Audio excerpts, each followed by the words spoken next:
And we are live. Good morning, good afternoon, good evening, everyone, and welcome to a new episode of Hierarchy Betrayal. I am Dina Paoloni. I am your host. I am international educated nurse registered in UK from Italy. Work in Italy 12 years and now in UK. Today we're going to talk about how the NMC, which is the Nursing Board Regulator, fit for practice is, and if there are any space or room for improvement. We're going to talk about what is important, the nursing board regulator fit for practice, and if there are possibility to improve. Just this is a very nice conversation that we want to have with two lovely ladies who are our guests today from NMCWatch. They're going to talk about themselves, sharing the story a little bit, and what is NMCWatch, and what they think about the NMC Fit for Practice. You know, in this podcast, which today is the 15th episode of season 3 of Yerkat Betrayal podcast, my co-host Kimberly Maurer, she's about to come. So we just start because we want to be right with the time, but she will arrive soon. So don't worry, Kimberly is coming, just some technical problem. So today I'm with Cathryn Waters and Sarah Fraser. Sorry if I pronounced your surname wrong. Please introduce yourself just a little bit. Tell your story. Tell a little bit about NMC Watch, why you created and joining, what you do. But then we got to the disclaimer, and then we're happy to start the conversation. I'm looking around in the meantime, sees everything working. Is that okay? Perfect. Thank you. Cathryn, go ahead. Thank you very much. Well, thank you so much for inviting me to this. It's a real pleasure to be part of the conversation. So my name's Cathryn Waters. I am a nurse. I've been a nurse since I qualified in 1991. That's quite a long time.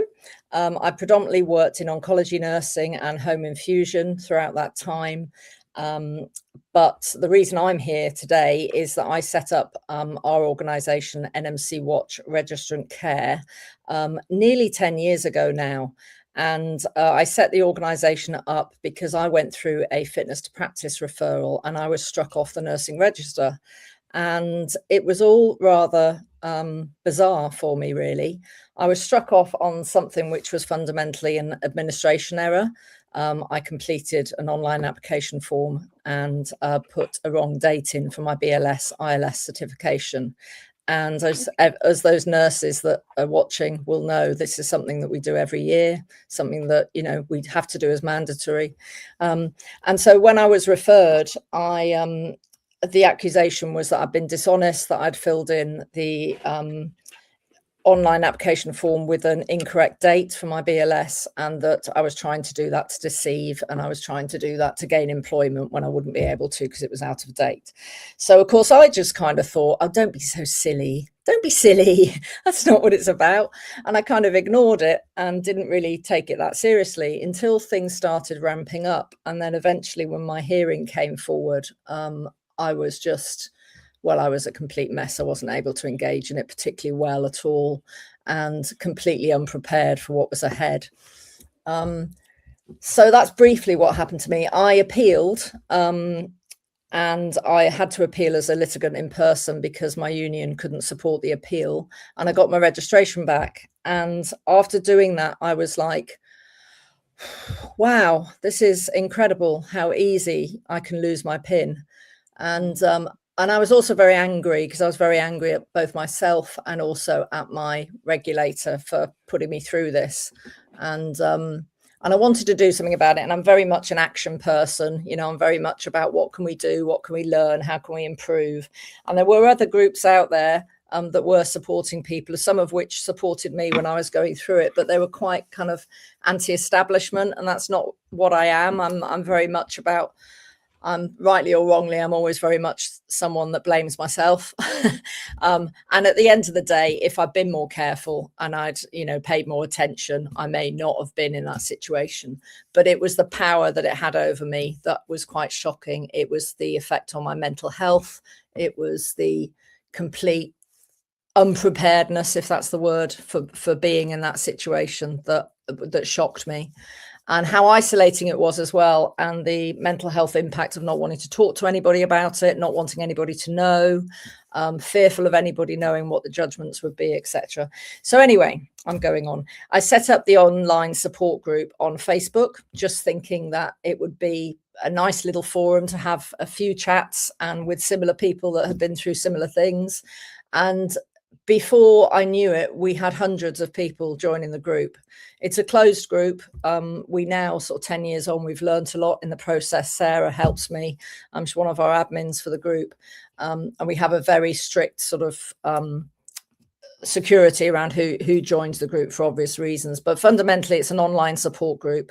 And we have over 900 members now. And they're all people that are have either gone through fitness to practice or some level of local investigation with their employer, and predominantly are with the NMC, although we do have some people on there who are regulated with other regulators. So we have a couple of doctors on there, we have a couple of physiotherapists with HCPC, we have had a couple of social workers as well with Social Work England. And as we started building the group, it became obvious that everyone kind of experiences the same to a lesser or more degree with the regulator that they're under, and everybody is as unprepared for it. So the group for me was about just getting people together, having those conversations, removing that shame from it, and helping people get through as positively as they can, really, and learn from each other. I'm very much about, we all make mistakes, but it's how we deal with them that's important. And it's about being able to reflect on those mistakes and look at what we can do better. As a result of the work that we've done, like I say, we've been going about almost 10 years now. We started doing some low-level campaigning, interaction, I'd say, with the NMC to try and encourage them to learn from what our cohort is saying. And that's a really important part of the work that we do as well now. So just trying to tell them about the common themes and what it's like, what that lived experience is like. And I'm now, I'm 10 years on. I went back to the job that I was doing when I was referred for 6 or 7 years. But I was nowhere near the practitioner I was before. I'd had very senior positions before, and I was a wreck, absolute wreck. I questioned myself constantly. I constantly thought I was going to be re-referred. I made mistakes, but luckily I had a phenomenal team around me who supported me, understood me, held me, and told me that it was going to be okay. So many of our group don't have that. And that's why we try and sort of put a wrap around them and try and sort of give them that if they haven't got that in their workplace, because it's so important. I still am amazed at 10 years on how triggered I still get. Simple things can happen, things that would happen in our everyday practice. And it terrifies. I get in that panic, that feeling of doom, that feeling of anxiety, that butterflies in the stomach. Something happened last week with Sarah, and I automatically assumed that it was something that I'd done wrong. And it wasn't. It was a new member of our group explaining the situation they're in, but I thought she was explaining something that she was unhappy with that I'd done. And that's the kind of trauma response that we get. And that's the trauma response that just isn't understood by the NMC at all. And that I'm really passionate about trying to make them understand, because only then can we get a better regulatory system. Anyway, I'll shush now. Thank you so much, Cathryn. Thank you for sharing your story. This is very important because we're going to talk a lot today. The topic of today actually is mental health problem that this fit for practice can actually lead on. First of all, thank you, Kimberly. Welcome to the stage. We missed you at the very beginning. We're glad you're finally here. Oh my God, I hate technical difficulties. I was just talking about this morning. I wouldn't be a podcast without a glitch of some sort. Oh my God, I had to restart my computer. Camera wasn't working. Anyway, hi. That's fine. Don't worry. So we were just starting, and I'll share a little bit about what we're going to talk about today, and ask our guests to introduce themselves. So Cathryn introduced herself, and she talked about the mental health implication, why she started NMCWatch. And I can tell the comment sections are really flooding with comments. We're going to read them very soon. And we have so many people already tuning on. So thank you very much, everyone who's coming, who's already know how our podcast know that we want your engagement. We want that you share your comment, that you tell us your thoughts, and please challenging us, because we are we may have we know our truth, but we want to know other people's truth as well. So all people experience. Sarah, please introduce yourself. We're so glad you have both here today. Thank you very much. Oh, thank you. It's a privilege to be here, actually. So I started nursing in 1985 at the ripe old age of 18, and sailed through my career. I worked in A&E most of my career as a nurse practitioner, and then had the displeasure of a malicious referral. And I won't say too much, because that person, I don't want to bring that person to fraud. Anyway, I was referred in 2016, and I wasn't in a union, and my case took 6 years to get to a fitness to practice hearing. I spoke to my investigating officer. I mean, I thought I was quite good friends with him by the end. I spoke to him so much, and yes, went to fitness to practice. So off I went, very much like Cathryn. Well, I'm going to sort of go and tell the truth, and nothing prepared me. It was a month long on Teams. I live in Spain, by the way. I retired when I was 55. And yeah, a month long on Teams, completely unrepresented, had no idea at all what I was going to be faced with. Yeah, lovely legal advisor who really supported me and really helped me. But, I wasn't allowed to have certain witnesses. This went on anyway. At the end of this heinous situation, I got suspended for 5 months, and then someone said to me, "Have you not heard of NMCWatch?" And that's when I met Cathryn. And so at the end of so Cathryn worked with me doing reflection work, and then at the end of the 5 months, I was represented by a chap called Simon, who works for, I don't know if I'm allowed to say, am I? Humans Limited. Anyway, Simon represented me, and that was an hour long. It was an hour, and Cathryn was supporting me and saying, don't think that him being quiet and laid back don't worry about that. Because, I mean, at one point he said, you want to tell me, panel, why you want Sarah to reflect on something that was actually found not proven? And they all went, oh, fluster. So yeah, I got reinstated, but I didn't want to nurse anymore. It destroyed my love of nursing, really. But then I became involved with NMCWatch, and like Cathryn said, since I joined NMCWatch, which was 2023, it's just snowballed. It's just really snowballed. And from being originally a support group for nurses, you just couldn't call us a support group anymore, because we work really hard. And as an admin, I do initial call with registrants that join our group. That's usually about an hour long. And yeah, it's very eye-opening and very, I can't think of the word, but, it's heartfelt. It's sad. But anyway, that's where I am, but happily retired in Spain.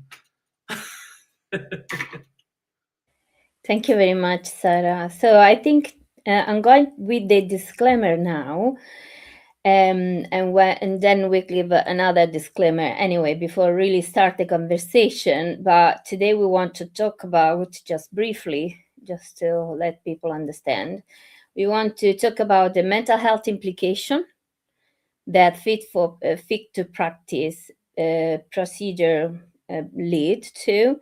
The human costs. We know that 3 nurses die for suicide every year.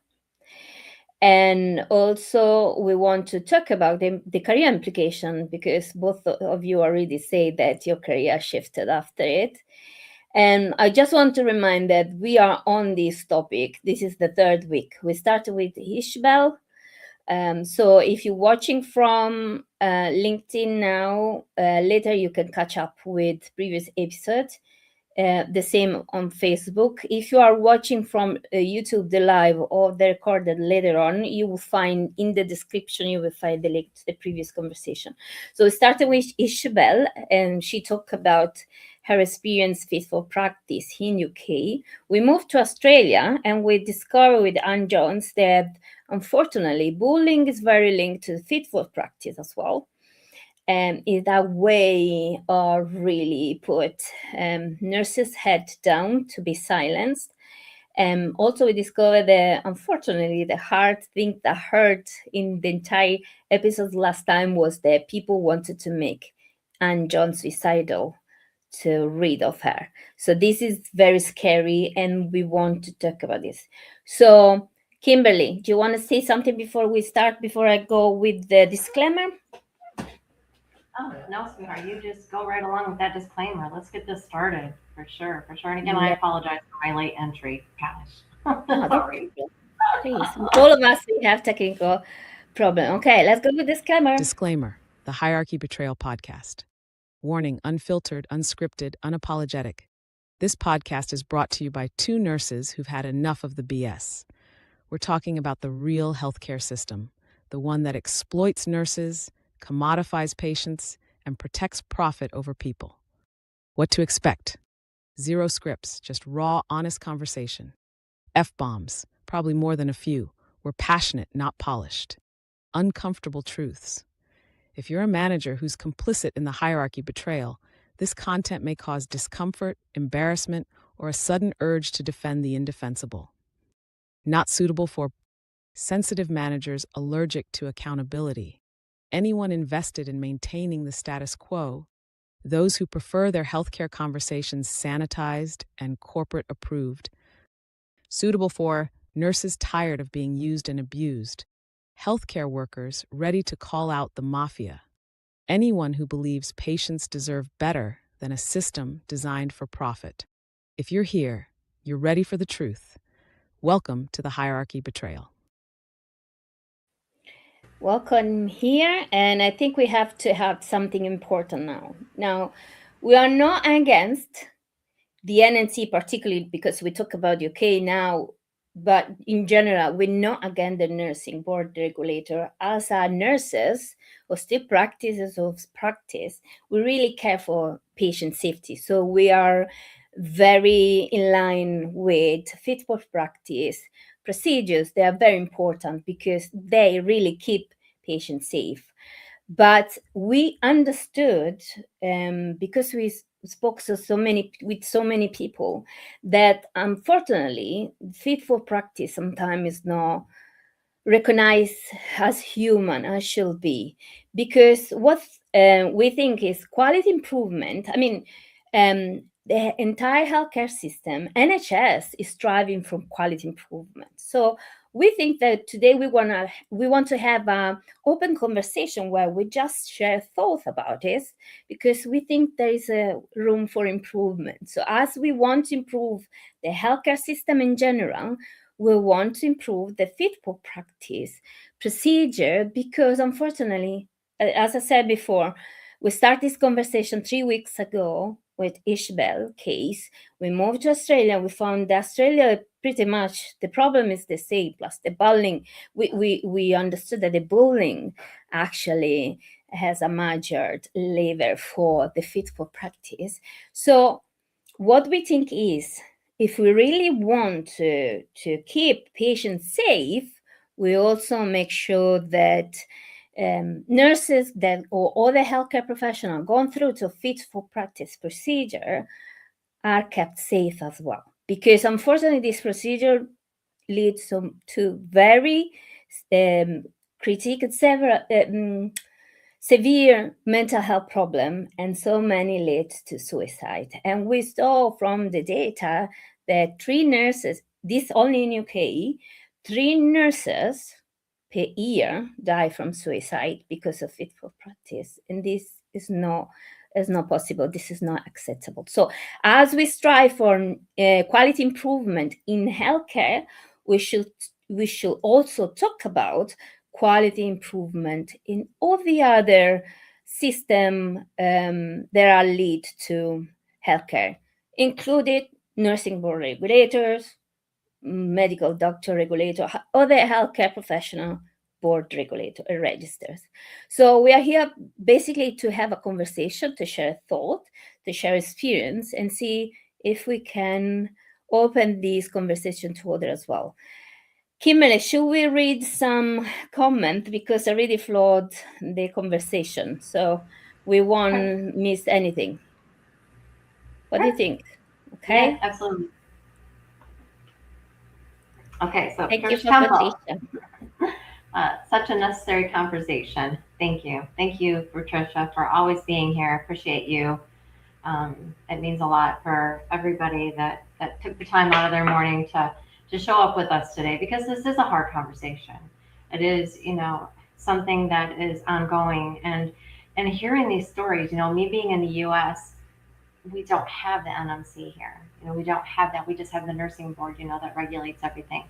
But hearing the stories from all of you and from Ishbel and Anne and previous guests, it just blows my mind that this process takes years, even if it's something unfounded, even if they found no evidence, if it's not been factual, it's not been based by evidence, you guys are still being drawn and dragged through this for years.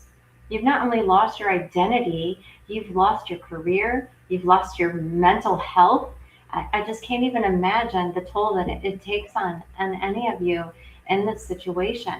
And why isn't it better? Why isn't that system set up better? Why does it have to take so long? If there's no evidence found, there's nothing that backs up the story or the allegation, why does it take so long? That's the thing that I ask. That's my biggest question. And how do we change that? Is there a way to change that? That's the thoughts that are on my mind today. As I'm sure many others, why does it take so long? So Pamela as well, she have a couple of comments. Thank everyone. I mean, thank you, sorry, Cathryn, to be today here and talk about NMCWatch. Thank you for being Pamela here. said, yeah. Yeah, Capital Baptist here. Yeah. Yes, Kimberly, let's talk about it. Hell yes, let's talk about it. We're about to get into it today, girls. Girls, men, gentlemen, everybody. So again, welcome everybody that's joined us today. We appreciate you so very much. Yeah, let me suggest all the people, because they already interact with something that we already said, so it's hard to catch up. But they basically said, so Anne, good morning, Anne. She always shows up for us on Sunday. Thank you, Jane, for being here again, as always. Ruth showed up, everybody that there's always here. Ruth, this is a great conversation. It really touches all nurses in the entire world. Mental health is a real issue with nursing. It's barely even here in Uganda. I'd be interested to hear what Ruth has to say as well. Ruth, maybe you'll be a guest one of these days.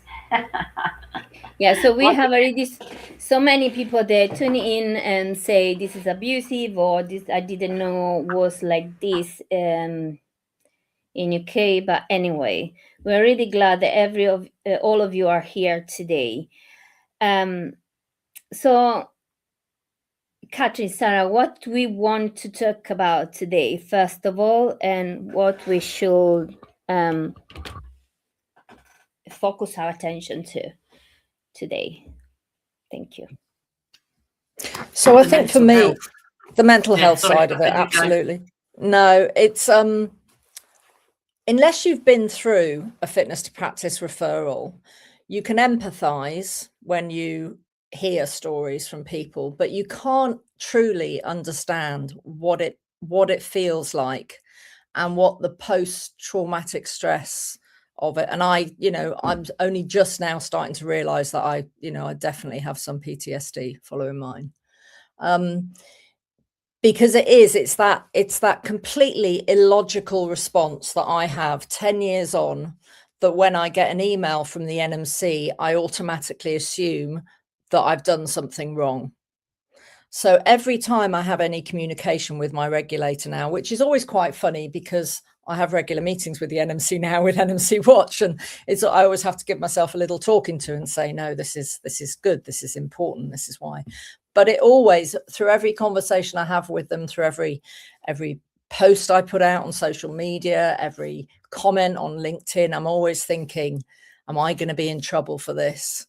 Am I going to be, is this going to be the time that I'm going to get that letter through the door? And that's a terrible position to be in. That's an awful, I remember Andrea Sutcliffe, when she was the CEO a number of years ago, she said for nurses and midwives to be working terrified of their regulator, that is not how it should be at all. But then I kind of go forward and say, is this the regulator per se, or is it regulation? Because we see people through lots of different regulators as well, having similar responses, similar experiences. There's a lot of publicity last week about a police officer that was going through investigation and took his own life. So is this something about public services and the way we see ourselves and the way we perceive others see us as well?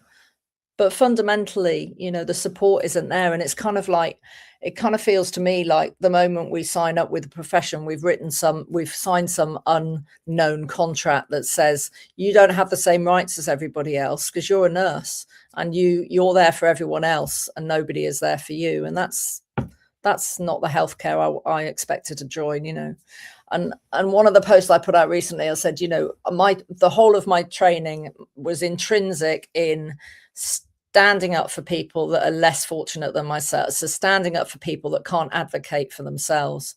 And yet when we try and advocate for ourselves, like Ishbel has done as well, very eloquently and very bravely, she's telling everybody about the experience she's having with her referral. It's really difficult. And you're frowned on, and you're, that whole no smoke without fire. And you must have done something to be there in the first place. So I think we need to just have a lot of honest conversations about that. And also, don't get me wrong, we have some people coming to our group who have made quite catastrophic errors. But we still support them and we still help them, and as long as they're honest about those errors. I always remember my old ward sister, who I think would be shocked at some of the things that go on within healthcare today if she was still alive. But, she would sit you down and go, right, come on, what's happened? What's happened? What are we going to do about it? Have you learnt? Okay, I don't think you've quite learnt enough in this. Let's go away and look at how we can support you to learn in that. Yes, you've learnt in that. Do you know what I mean? There was that fundamental ethos of trying to get you to learn. And we're just not seeing that now. And whether that's just where our healthcare is at the moment. We're seeing quite a lot of our new joiners over the last year have been only qualified between 1 and 5 years. So previously these will be people, we've had a number of people who are reaching us for support who are still in their preceptorship. So preceptorship is that period of a year where you're supposed to be cocooned, you're supposed to be still learning, you've qualified, but you're supposed to have measures around you to help you continue to learn, because you can't just the moment you've got your certification, you don't suddenly have all the knowledge, do you? It's a growing process. And it's a process that goes on for never stops, does it? You're always learning. So that preceptorship. So for me to see people joining NMCWatch who are being referred to the regulator during their preceptorship, what is going on? And I would be saying at that point, why is the regulator not pushing back to those employers and saying, you've not done your job properly. You should be supporting this person. What are you doing? Because actually you shouldn't even be referring them to us. You should be dealing with it yourself. And then if it's somebody that is beyond ability of being able to practice safely, then of course that needs to be looked at. But, if these are people that have gone through their training with no issues and have passed their, each stage of their training without any issues, and then suddenly within preceptorship seem to be having problems, what's gone wrong there? And we need to be asking those questions. We're also seeing a lot of neurodiverse members join us. 16% of our group are saying that they have a disability. A lot of nurses that are joining us having a late diagnosis with neurodiversity as well, which is impacting. Cathryn, can I ask you a question really quick? Yeah, please do. So when you say that, is there not anything set in place to where your organization has to handle it first? And then if it needs to be escalated, then moved on to the NMC? Or is it just, it's never handled by the organization itself? It's more just, you handle it. You know, we're not dealing with it. Is it that kind of thing? It was always supposed to be like that. And in the last few years, there's been a lot of conversations with the NMC about the fact that they should get back to that position. It should be that the employers deal with things first. And if there's an ongoing concern, then they should then refer them to the regulator. So if the employer's been through all the PIP, all the, what's it called, all the different stages of support, my brain's not working, and that's still not working, there's still a competency issue, there's still a behavioral issue, there's still a problem, then yes, of course, because what we don't want is for these people to just bounce from employers and never get picked up, and there are people like that out there. But for me, the system isn't picking those people up. They're still bouncing around and they're still practicing, but what it is picking up are people that have made minor mistakes or have had a problem with their employer, have whistleblown, have raised concerns, and then suddenly that employer's finding problems with them.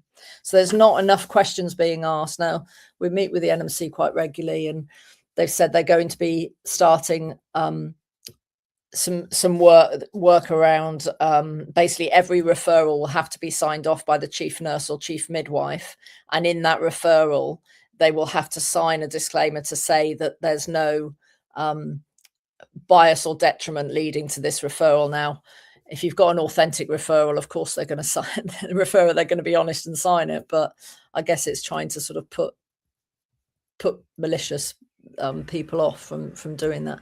So they say they're going to be implementing that, but they're still accepting referrals that haven't gone through that process. So it's kind of like, it's almost like they've still got to deal with it just in case. So let's just stop. Again, let's not deal with it in-house. Let's just pawn it off on somebody else. Because for a poor employer, easy win. You refer them to the NMC. The NMC put an interim suspension order in place, and then the employer can go, well, I'm really sorry, but we can't employ you anymore because you got an interim suspension. Sorry, we can't support you. Whereas if actually straight up lazy. You are not, here you go through steps. You go through a performance plan. They follow you weeks by weeks, and and then it escalates, whatever. But I just can't imagine that someone is just automatically thrown under the bus for something that could have been handled in-house, that could have been easily rectified, whether it be a performance plan, whether it be, a warning or, followed, this person followed for a period of time and it handled that way. And then that decision coming, okay, we can no longer employ you, we're going to have to let you go, and just having those tough conversations. And I think that to me, it sounds like the problem. They don't want to have those tough conversations. They'd rather have someone else handle it. And it's so detrimental to everyone that has to go through that, because that's years. It's not just a short period of time where, okay, you've done this wrong, or this has been brought to our attention, blah, blah, blah, like they always say, and we're going to, we need to follow these steps. You're going to be in corrective action. You're going to be on a performance plan, whatever the story may be. But I just feel that not handling it in-house, that's such a broken system. That alone is a broken organization right there that has to just hand it off and just wash their hands of it. And like you said, and then just say, oh, you've been into the NMC now, so now we can't employ you. We can't help. And I think, and it's kind of, it's snowballed. It's just snowballed as well. And I think, and is that systematic of the way that our trusts, you've got a lot of people. I mean, we have people come to us who are, in charge of a very intense unit. We had Sarah describe a couple of people, a unit where you would normally expect that you would not be the person in charge of that unit until you'd at least been qualified 6, 7, 8, 9 years. And yet this nurse was there in charge, having just only been qualified, less than 2 years, I think. So of course they then ended up in trouble. Of course they ended up with problems. So that is a little bit, the whole thing of, we've got lower band nurses doing positions that. Go ahead, Dina, go ahead. Yeah, well, I think that unfortunately we have a system straight problem at the moment where globally we have a crisis in nursing. We don't have enough nurses. And this way of doing fit for practice actually pull away nurses from nursing as well, because people are scared. They don't want to even go through the fit for practice. So they prefer leave nursing because they say, oh, there's so much work. We are overworked. They abuse us. If we do a mistake, they just send out with fit for practice.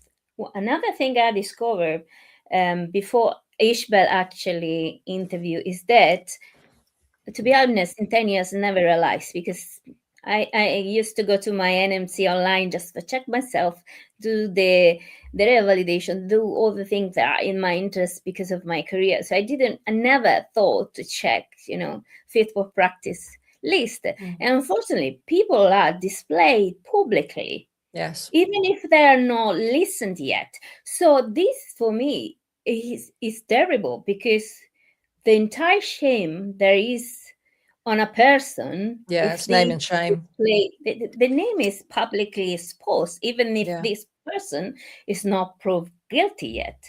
So I think this is another repellent to stay, for nurses to stay in nursing. So instead of improve the system, even if there is the nursing crisis, instead of improve with the retention, well-being, all the stuff, we put all the strain on top of that, a profession that is terribly in crisis at the moment. So this was shocked for me, that people are publicly listed, even though there are no sign as guilty. I'm not sure with the HCPC, because I haven't looked at it, but certainly with the GMC, they only list the cases once they've been heard and decided upon. So whilst you can look up a doctor and see if they've got an interim suspension order or whatever, it isn't public on the website. And that thing of, that's what I was trying to say earlier about, you hand over yourself when you get your NMC pin, and it's like like anything's allowed to be done to you, and you can't do anything about that. And we are that you just got to go on the website every single month. You've got lists and lists of people's names, what they're not the allegations, but if it's misconduct or if it's competence, if it's a re-entry hearing, whatever, restoration. So and I know nurses that regularly just look up on there just in case they might spot someone they know. How horrible is that? Exactly. How horrible is that? That right to privacy. Yeah, exactly. And based on this, I want to go to the doctor register as well.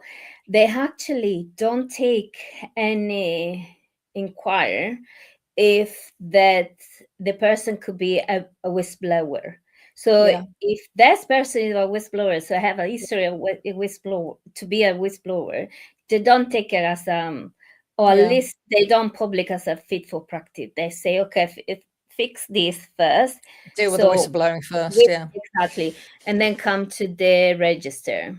So there are so many things that are in place that are not fair with the nurses. They really lead to mental health problem, and that they lead to this suicidal, because the pressure on a nurse is so high that it's difficult to handle. I can't even imagine. I mean, but and I think it's that. And you have all those conversations when you get your annual letter from the NMC thanking you for all your service. You get a 20 years, whatever, thank you for your service, to an end of the year email, and then from the moment you're referred, you're like this pariah, and it's like there's no assumption of innocence. It's assuming that those allegations, they are there, and these are the allegations we're looking at. And whilst you can present information that gives other context, they're working on that principle that those allegations will be proven, or there's not enough evidence to prove them, not that you're innocent. So even when you're cleared at the end, I think Ishbel said it the other week, even if you get a no case to answer, the NMC will still keep your case file on record for the next 3 years, just in case something else comes up. Now, I understand the principle behind that, but it's the language that's behind it that is so wrong. And if they actually just thought about the impact that has, they would, because what's going to happen, you're potentially going to get a number of nurses just go, well, I've got no case to answer, but I ain't going back to nursing again. Like Sarah, you know, I'm not going to go back to nursing because I'm not going to risk being in that position again. You know, we found that 26% of our group members who got a no case to answer did not go back to work. You know, so they're lost to the profession. That's it. And then I think there was another 14% that went back, but went back at a lower level, you know. So again, it's that impact, isn't it? And I think that's where the regulator's not doing what they should. They should be looking at that, and they should be looking at the impact and saying, you know, at every step, are we doing everything that we should be? Are we doing it in the right way? What's the impact of that? And with mental health, you know, there's no impact assessment for that. It's just seen as a necessary evil of being referred. You're supposed to be healthy and have a good enough character to be able to cope with whatever's thrown at you, including a fitness to practice referral, which is madness. You know, it's madness. Yes. In our group, there's 26% of those of our group are not in a union. And I wasn't in a union, and you go in front of this, you're not allowed to show any emotion. You're not allowed, if someone says something malicious about you, you're not allowed to have I think I sort of pulled a face, and then they immediately went off into a little huddle and came and think, Sarah, you pulled a face. Of course I pulled a face. They were lying. The truth. They're lying about me. And in the whole of the 6 years leading up to my case and during, there was no safeguarding and no wellbeing checks, nothing. Throughout the hearing, for a month long, nothing at all. And, you know, as Cathryn said, we're now working with the Wellbeing Hub and the safeguarding team. But I have been told by someone that works within the NMC that they're not safeguarded. The members of the NMC are not. They don't have any safeguarding. And, you know, thankfully, I'm a strong person that I am, that I came through it. But we were talking about it the other day, weren't we, Cathryn, with the psychologist that works with us. And I said, I just disassociated. I'd get a letter and I'd go, oh, if I don't engage in this, the police are going to might come. This is with the fraud, NHS fraud. You know, and then my friend's saying, oh, you're listening to yourself. You're not showing any emotion. So I suppose that was the way that I managed it. But, you know, it's just the witnesses are safeguarded and looked after. And are you okay? And do you need a break? We're not. I wasn't. And to have that should never happen. You should never have a nurse, no matter how. And I've been nursing for 30 odd years at this time. Can you imagine having a young girl that's 20 odd years old going in front of the fitness to practice panel on her own?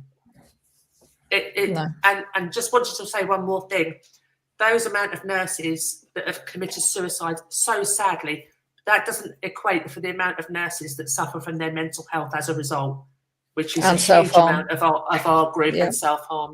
Yeah. I mean, it's 23 nurses since 2019 that we know of. So in 2019, the NMC were the last regulator to start recording deaths by suicide prior to closure of case.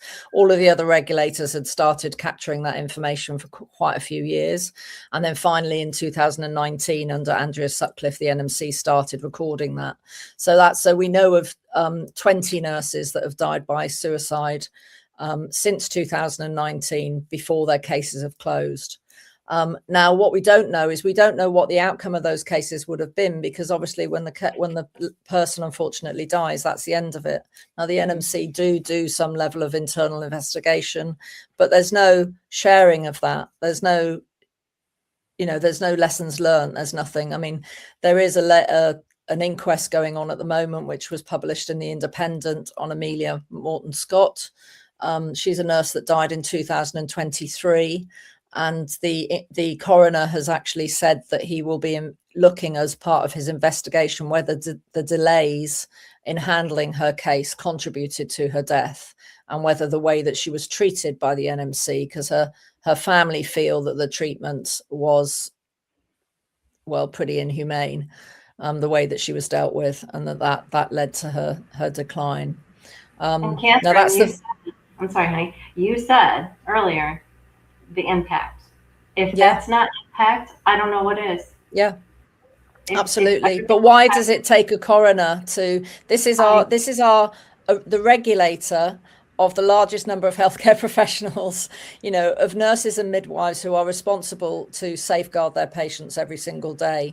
And yet our regulator is not, as a matter of course, making sure that they safeguard the people who are under immense stress when they're being investigated.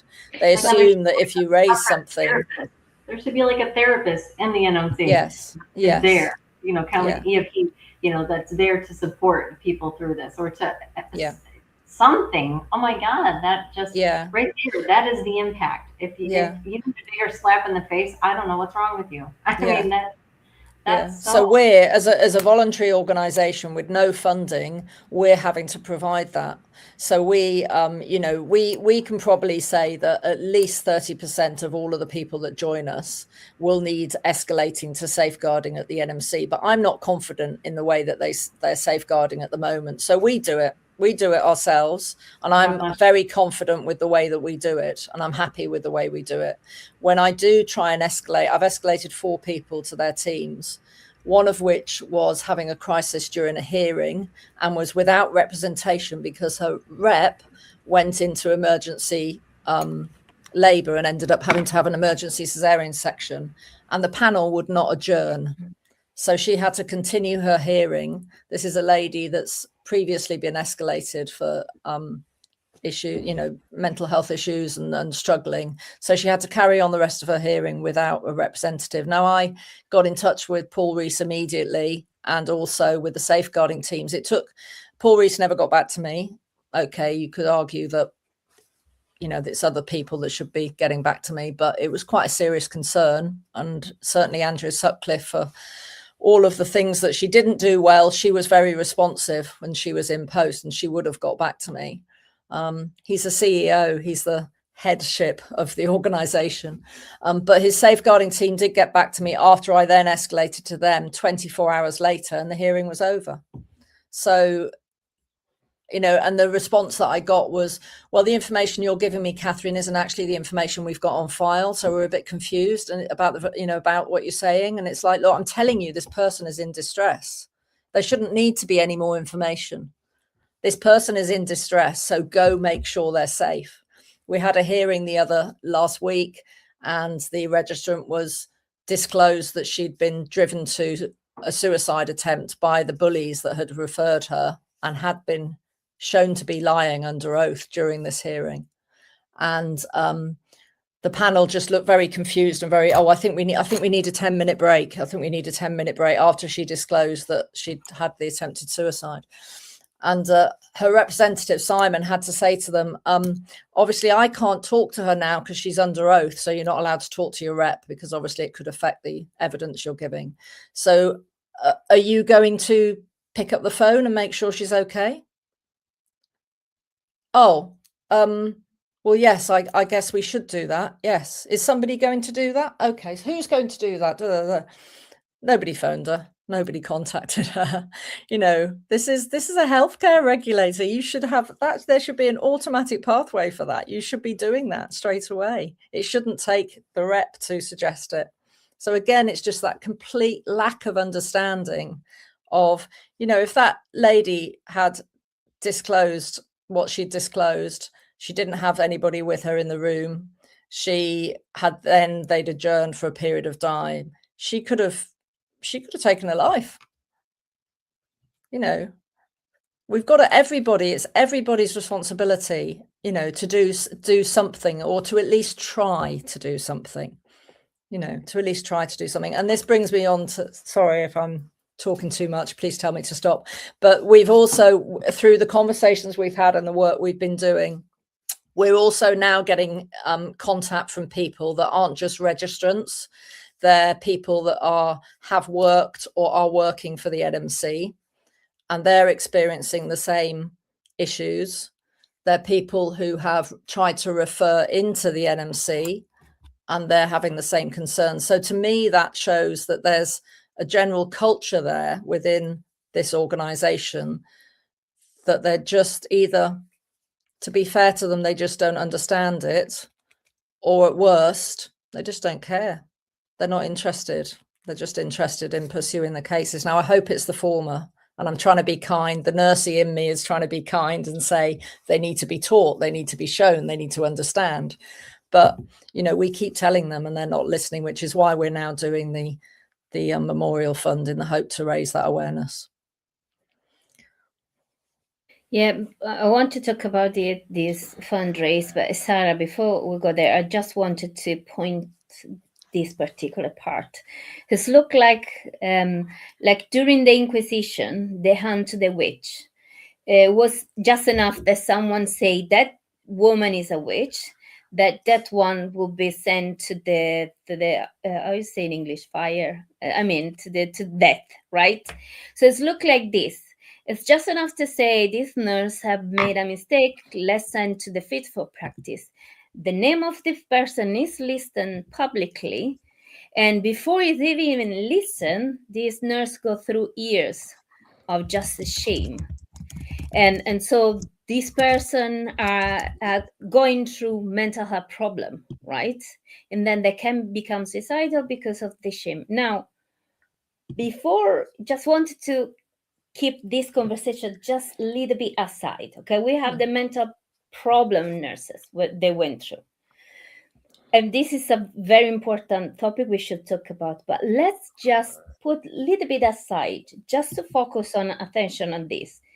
So the nursing board regulator must be sure that all patients are safe. So this is why there is a fit for practice procedure, right? Okay, but if the fit for practice is not handled properly, you say the number that are 26% of them, they decide not to go back to nurses. Another 46%, or whatever you said, they go back, but their career destroyed, so they go back in a very lower level. So how can you really guarantee patient safety if you remove this big chunk of nurses from their role, right? Without even consider the long waiting time, the long time waiting that the nurses need to wait to be listened. So it's like you try to protect the patients and protect patient safety, but actually you make it worse because you remove so many nurses from their role, you put the shame on them, you push them to leave nursing, and then many tragically died for suicide. So Sarah, can you just, without sharing any information, any name, any sensitive information, can you just share some conversation that you have with nurses, and please tell us if this is what I'm asking is true? Like, is it actually counterproductive doing in this way? Because actually we remove safety to patients because we remove nurses who highly specialized and care from this patient. Actually, we remove from nursing in one way or another. Yeah. So we're talking about the NMC and patient safety, but what you have to remember, and this is just our group, 16% of our group are referred vexatiously, maliciously, because they've. So, for example, one girl qualified, went to work in a GP practice, qualified and went to work in a GP practice with no experience. And she said, I can't do a childhood immunisation clinic because I'm not trained. So she went external to the practice, and she asked, and they said, no, you mustn't do it. So from then on, that was it. The NMC asked the GP that she worked for to audit all the patients who she had ever seen to see if she had made any other mistakes. And she'd been qualified for 2 years. So it's not just about, there are other referrals, other people that are referred for other reasons. But yeah, I mean, I speak to probably 5 or 6 people that want to join our group a week, and 90% easily are suffering from their mental health, because I think Kenny, who's quite a large part of our group, he said that your punishment starts from the second you are referred. That's when your punishment starts. It doesn't start when you're... I mean, I worked for 6 years with no conditions of practice through COVID, through everything. And at the end of that, because I represented myself and had no idea, I end up with a punishment which I wouldn't have had if I'd had representation, if I knew how to play the game, if you see what I mean. But yes, I've lost the track of the conversation now. But yeah, mental health and conversations. What else did you ask me, Dina? I wanted to share. Just wanted to know a few conversations that you have with those people that have been treated badly, and that they're scared, because at the end we lose so many nurses because they're scared about the fit for practice. Very senior nurses. Yeah, exactly. Very senior nurses. A girl I was talking to the other day was a band 7 when she was referred, but by the time she got to a hearing, she was in charge of 3. She was a regional manager, and her case has been part heard over 3 years, and it just keeps getting delayed. I mean, we get a lot. We get a lot of nurses that have been qualified between 1 and 5 years, but we also, as I said, get very senior nurses that are in charge of a NICU, nurses that are working ITU, very specialised nurses that. Yeah. You know, I think that we're not allowed to be human. We're not allowed to make mistakes anymore. You know, when I first qualified, like Cathryn said, you've made a mistake. How can we rectify it? We need to do some extra training. You would never make the same mistake again, because you're so mortified as a nurse that you made a mistake in the first place. We shame ourselves, don't we? Without, the ongoing referral to the NMC. Yeah, but we are losing brilliant nurses. Brilliant nurses, sadly. Sadly, I think also that the problem is sometimes you're so good in your work and maybe you are in a high position, and so you manage many people and you are so good that you speak openly with people. You are able to hold hard conversation, and you are so good that unfortunately many people are jealous and they just refer you to fit for practice just because they may want your place, or maybe because they just don't like you because you're too good. And I think you come out with imposter syndrome, don't you? As a nurse, I would put my uniform on and I'd know exactly what I was doing. Didn't matter what was happening anywhere else in the world. I knew what I was doing. And then you get referred, and that safety that you have had for 30 odd years is gone. And not only do they take it, but it keeps being taken all the time. And, but I now would question myself, definitely, should I, I question myself all the time.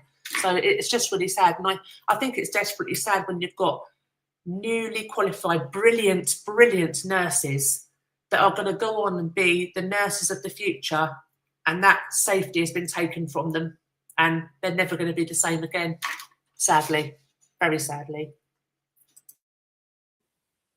Yeah, unfortunately. Kimberly, do you want to add anything else? We got so many comments. Yeah, why don't we just start going through the comments, Dina? There's so many. Cathryn had something to say. Go ahead, Cathryn. I was just going to say about the process itself making somebody unfit to practice. So, the example I gave of myself, I was a very senior nurse when I went through it, which, makes you question why I got myself in such a pickle. But anyway, you take your eye off the ball. Like you say, you're very good at everything else. And then something as simple as doing an application form, you make a mistake on. But the process itself for me was very quick. It was only really 18 months, 20 months from being struck off to getting back on the register and everything. But in that time, I had become somebody that couldn't practice safely. So now people that work with me will say that's not true. But in my head, I felt I couldn't practice safely. Yeah. So I was double, triple checking everything, which isn't a bad thing. It's good to double, triple check. I was very unsure of everything I was doing. And people would say to me, Cathryn, you've done this for years. You're fine. You're fine. You're fine. And I'd be, no, check me, come and check me, come and check me, come and check me, sort of thing. Now, I was lucky that I was in an environment where I could literally do bank work and do 1-2 shifts at a time and slowly build up as my confidence built. But that did that to me. And I was somebody that was quite robust at the beginning and had been working for a long time in healthcare, working since I was 17.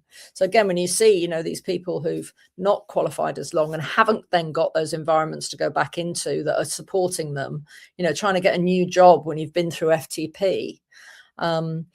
So we spend a lot of our time at NMCWatch just coaching people and helping them get in that headspace of, we have a buddy system and our buddies spend time, what's that conversation going to be like that you have with that person at work? I have been through FTP, bear with me. How are you going to manage those feelings of anxiety that, looking over your shoulder because people are judging you, or they've looked you up on the NMC website and they've seen that you've been through FTP? The process itself, and when we see the people that we see coming on the group and they're 1-2 years waiting for their process to complete, some of them haven't been able to work during that time. So at the end, when they get a no case to answer or no sanction, they're then expected to just pick themselves up and go back into the workforce, and yet they've been out of work. So they're then going to have to consider, do I have to do a small return to practice course? How am I going to get my competencies up? How do I get on a return to practice course when I've been out due to FTP? How do I revalidate when I haven't had the input with people to do that revalidation? So it's this knock-on effect, this punitive effect that the regulation has, which might not be, I hope it isn't set out to be done that way at the beginning. I'm sure it's not, but it's an impact of the process. And that's what's missing for me. And that's what I would just love to be able to just sit down with the NMC and say, look, let us help you with that, because we're doing this all the time. Let us help you get these people back to work and be able to come back at their 3-year revalidation and show you how well they've done. I mean, the conversations we have with people on the group, there's a young lady that hadn't been qualified very long, and she's going from strength to strength now. She's back, but it could have been a very different story if she hadn't had the support. And we're just a little old Facebook voluntary support group. Why isn't there something in the process that allows that? Almost like a, excuse my language. You take a speed awareness course, for goodness sake. Why can't you take a competency awareness course when you've been through FTP? So it's not enough about rehabilitation. If you go to prison for something, you get rehabilitated and you get support and you get a parole officer and you get somebody to help you get back into the workplace. Don't get any of that. We don't get any of that. So I think that's what's missing from the whole process myself, because otherwise we are just going to be destroying careers and lives and losing people ultimately. It's going to, it can only end in negativity. We want people to come through. We want some of the people on our group, who've done a minor issue, for them to be able to go, yep, I get that. I've learned by it. I've put the things in place. I'm moving forward. Look at me now. Look at how well I'm doing. That's a positive fitness to practice process, not what we've got now. Anyway, that's me on my soapbox. Yeah, and you said 20 months your fit for practice was quick, so. Well, yes, exactly. Months is a long time, though. So yeah, is a shame. Kimberly, should we read some comments? There are so many. I don't even know where to start. Which one you go back? Go all the way back up. I think. Let's see. I think. I don't know. Starting with Anne. Anne has left a lot of comments, and after, let's see, Ruth said. We got this one, you mean? Yeah. So, okay. So we'll start here. So Anne says, and Anne, thank you always for being present here. She says, being a public servant is a hard profession. The public does not understand that. You're absolutely right. They only see what we allow them to see. And if you read my posts the last couple of days, I wrote about that patient experience. and what they see in the hallway, and they see how the culture is. They see how the unit's running. They see how we talk to each other, and they don't just take their discharge papers home. They take all of that home with them as well, because they remember and they decide where they want to go and where they do not want to go. And it's not talking, when people ask, "Oh, how was your care?" "Well, let me tell you." You know what I mean? And then the stories go. And that so we need to do better in that regard. So Anne also says, the issue is getting worse. There's very little sit-down conversation. Everyone is worried about legal issues. Absolutely. We're always worried about something coming back on us, something minor, something small, something that could have just been talked about, and had a conversation. And like you said, if you don't know something, there's a lot of things we don't know. If I don't know, I'll find out the answer. Why can't it be that simple? Or I'm struggling with this, can you teach me? Rather than it being escalated to ending your career or ending your life. It just doesn't even make any sense to me in that regard. I still can't wrap my head around that. And then the next one, Dina. Jane says, oh yeah, being set up to fail. And I know that so many that are watching, the young nurses that are watching, they see what happens when somebody speaks up. I know what happened to so-and-so. Yeah, I'm not saying nothing. So you get so many people that see something but don't say anything because they saw what happened to her. They saw what happened to him, and they just learn to shrink. And that just breaks my heart that we have to keep cringing and we have to keep shrinking to survive in this profession. We're not thriving in this profession, and that's obvious. That's very apparent. We are not thriving in this profession anymore. There's so much lateral violence. There's so much bullying. There's so much this.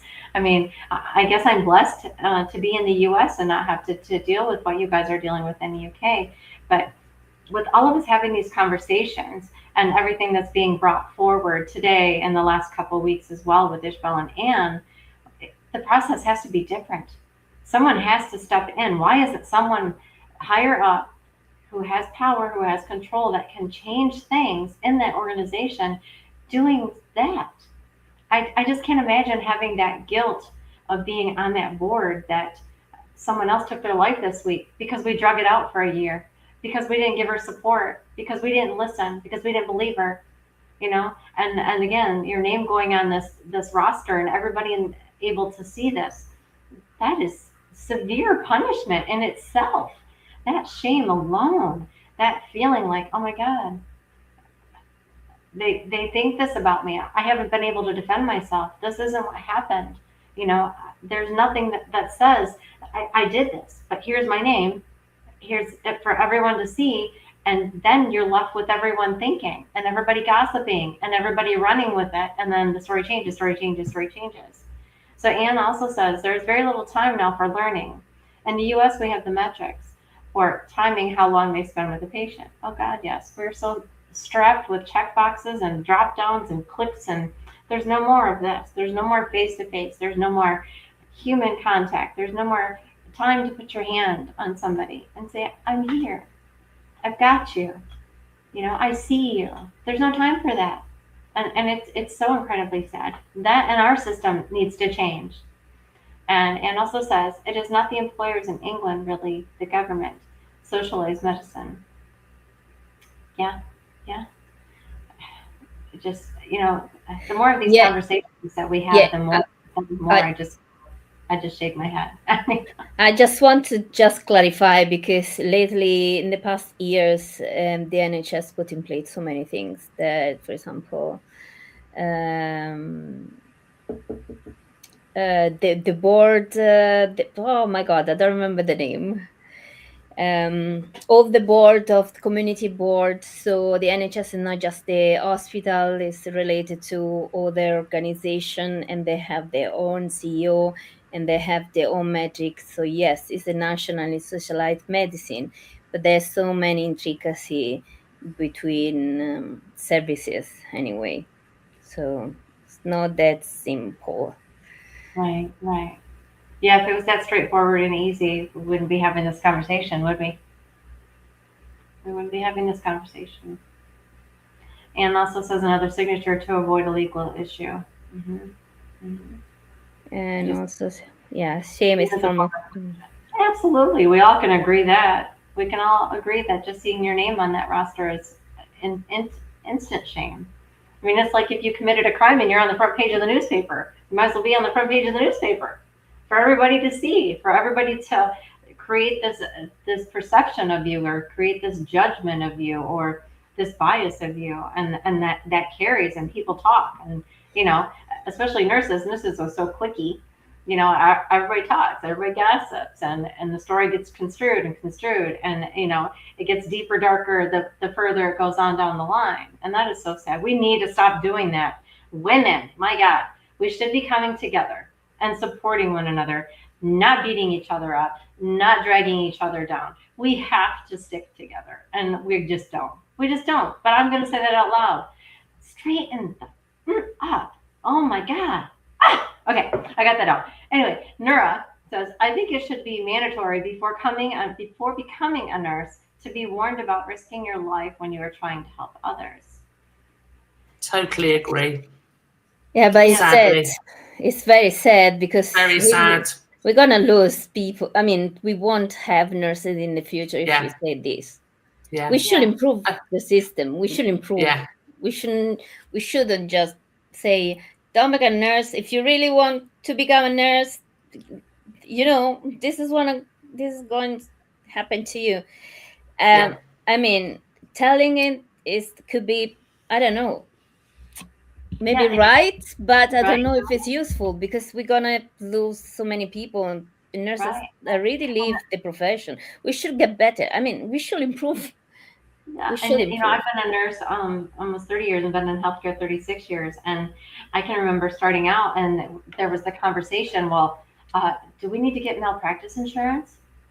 Do we have to do that? Should we get that to cover ourselves? And it's like, that conversation alone was scary.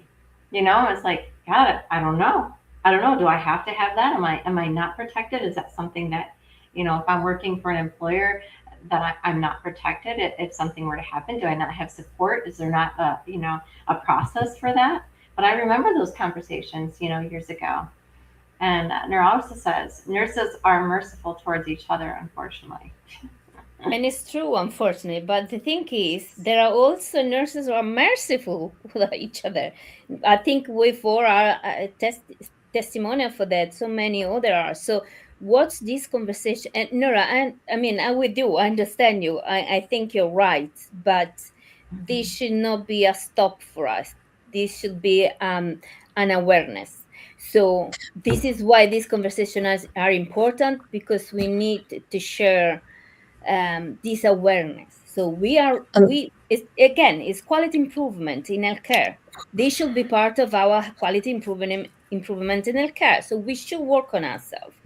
This is the reason why I wrote The Awakening Nurse. We must start within. So we must start understanding our strengths and limitations and move forward from there, but also recognize how our colleagues support each other. So as this conversation happen here, virtually, should happen also in the workplace. We must be infectious in a positive way. So I'm with you. I understand you, and you're right.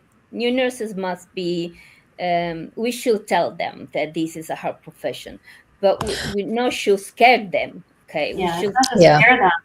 What we said before, Dina. It's not to scare them. These conversations that we have, since we started this podcast, and this being the 15th episode now. Wow, it felt weird saying that out loud. But we've always said that these conversations were not to scare anyone. These conversations are to prepare people, and to prepare people for things that they're not even aware of, that they didn't even know existed.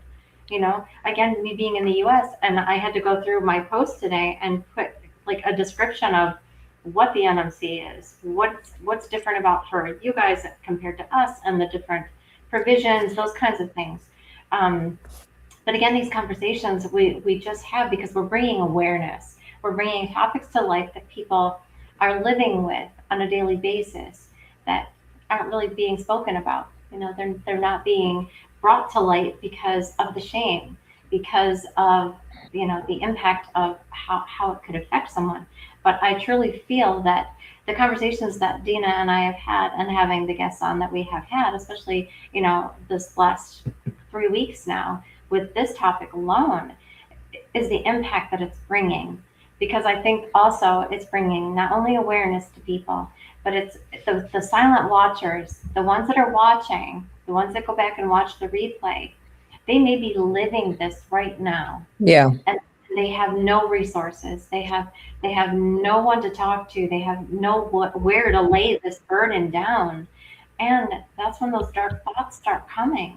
You think you just don't have any way out. I can't see the light at the end of the tunnel. I've spent all this money. I've sacrificed so much for so many years to become a nurse and to get into this profession. And now look at me. And now what do I do? I've lost my identity. I don't know how to move forward from this. I don't know how to, and once you're gone through it, how do you recover from it? So I think what you and Sarah are doing with this, you just called it a Facebook group. That's everything, sweetheart. That's everything, because you're doing something. Yeah, we're trying. And I think this as well, it's important to recognize that there are some really good employers out there as well. And there are some really incredible chief nurses out there. And, I used to do a lot of work with one, Professor Nancy Fontaine, who was the chief nurse at Norfolk and Norwich.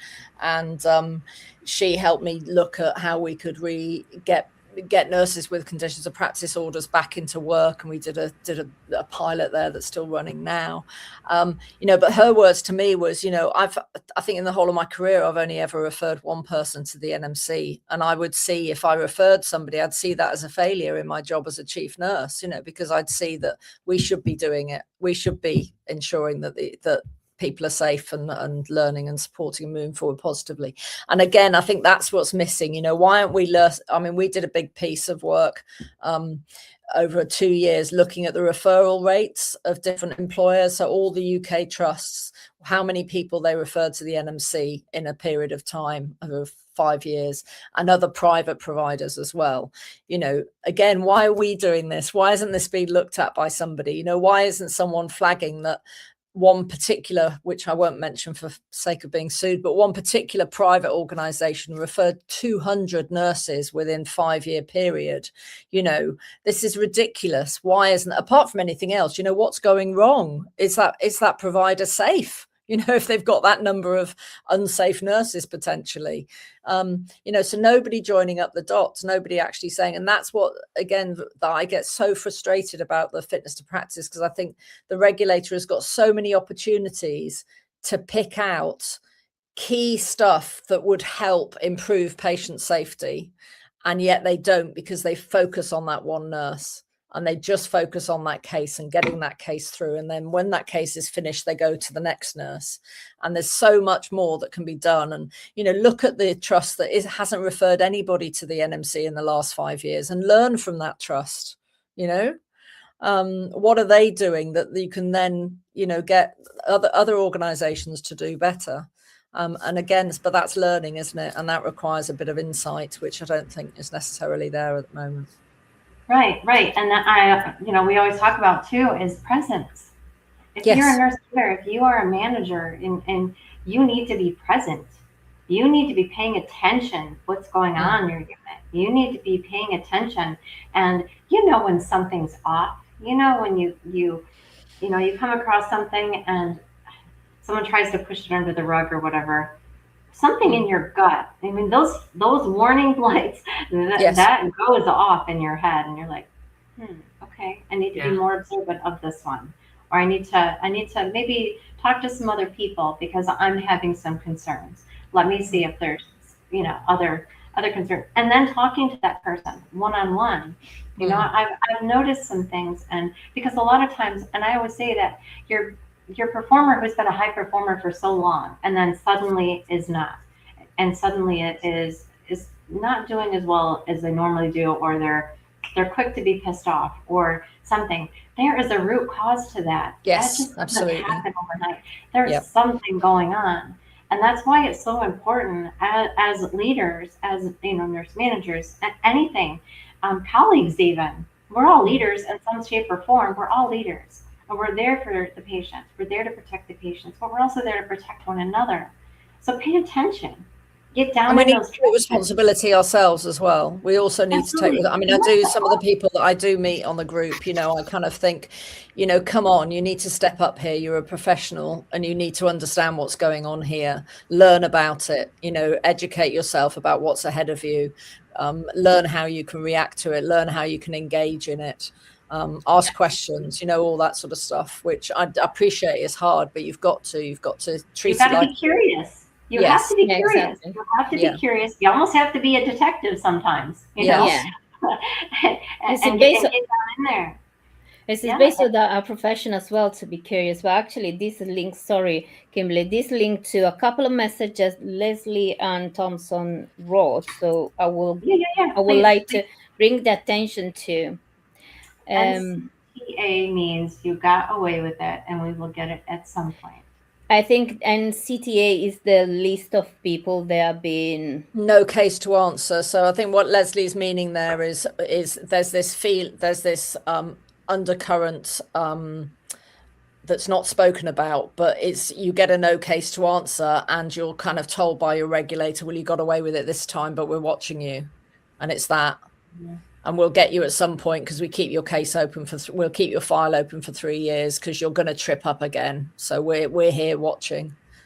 Oh my God, that sounds like a detective. It sounds like a crime story movie. Yeah. That sounds like it's kind of like saying, it's kind of like saying, well, we couldn't prove it this time, but we actually feel that it wasn't that it was malicious or it's vexatious or that you're actually a good nurse. We just feel that we couldn't prove it well enough this time. Yeah, like we didn't have enough evidence to charge you with murder, but we'll get you next time. We'll get you next time. And we're going to find it. I mean, and then to live with that, that's horrible. It's absolutely horrible. Yeah. And it is character assassinating. It's and some of the way that the charges are framed Leslie's absolutely right. You know, it's just creating a picture there that makes the person look like they're the most deceitful, dishonest, horrible person that doesn't deserve to be on the register. Well, they were fine yesterday. And you don't get that chance. You don't get that chance to defend yourself. I mean, you boom, you get this. You boom, you're on this registry, and then what? And then you're just like, but I didn't do anything. I mean, I just keep going back to crime shows and murder mysteries. You know what I mean? Well, I was struck off because I was struck off because I was accused of being dishonest by changing a certificate date and putting a date on there in order that would then make it look like I complied with my BLS. I denied that charge. So because I denied it, I was being further dishonest and I was lacking insight. So I was saying, yes, but I didn't do it. I didn't change. Yes, the certificate looked a bit weird, but I didn't change it. Why would I? I've done this course every year for 28 years, you know. But because again, I can't remember the phrase they used, but it's something like, your continued denial of allegations showed that you were inherently dishonest and had no chance of remediation. I mean, how horrendous is that? You know, it's like, how awful is that? You know, so basically, that's how it is, isn't it? Yeah, and I even disclosed some really personal things during my hearing about things that I've been through in my past and my childhood to try and show the panel that honesty is really important to me. Because of all this trauma and stuff that I've been through. Blank faces, absolutely nothing. No, you know, just unable to see the person. And Cathryn, when we were at the last NMC meeting, we brought up how the case examiner, who's usually a barrister, treats the registrant. And horrendous. Yes, and obviously, as I said, I was on my own, and he would literally sneer at me and would tell me I couldn't ask that question. And then I remember questioning him and he sneered and went, you're just the whatever I was, and I'm the whatever he was, and I can ask that question. And I was like, I am literally, and because you're there to prove your innocence, therefore you're already guilty, and they go in saying we want to strike you off before anything else. So it's just a shame that they won't work with us, isn't it? Yes, they won't work with us. Yes, because we don't want people. You know, there are people on our group that need to have a period of time away. and there are people on our group that need to step away from the profession, and that's the right decision. But it's about helping them get to that right decision. It's not about making them feel like they're the worst person on earth and that they should never live on this earth again. It's about helping them get to the right point.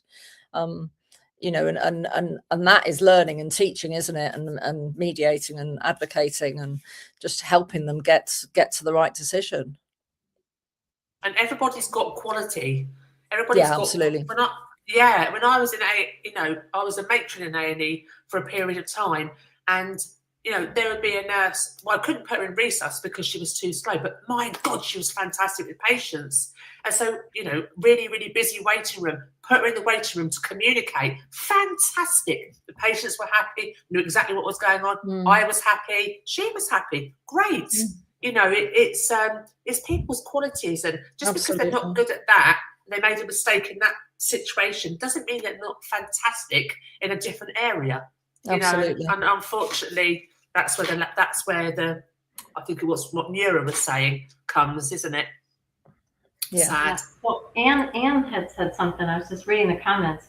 So Anne said, what about a lawsuit? I can't believe that there's not compiling lawsuits against the NMC for this wrongful time. Is there not? Unfortunately, we're not allowed, are we? Not allowed. Unfortunately, there's a law that goes back to William of Orange that is called absolute privilege, which means that you can't sue anybody in public office. You can't sue the regulator. Any lawyers that are here might be able to explain it better, but anybody that's giving evidence to or anybody that's working for, you can't you can't take any action against them because they're working in the public interest, and because if you did start suing, then it would stop people coming forward, and that's got to change because that's just crazy. But again, it's just this negativity, and that's why we're hearing, like I say, we're hearing from people that also have worked at the NMC and have been whistleblowers. Exactly.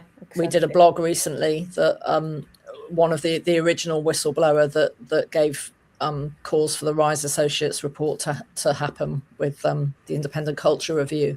That person wrote us a blog recently just describing all the events that happened around Jan Tari's death and everything. And it's, it's no different within the organization as well, unfortunately.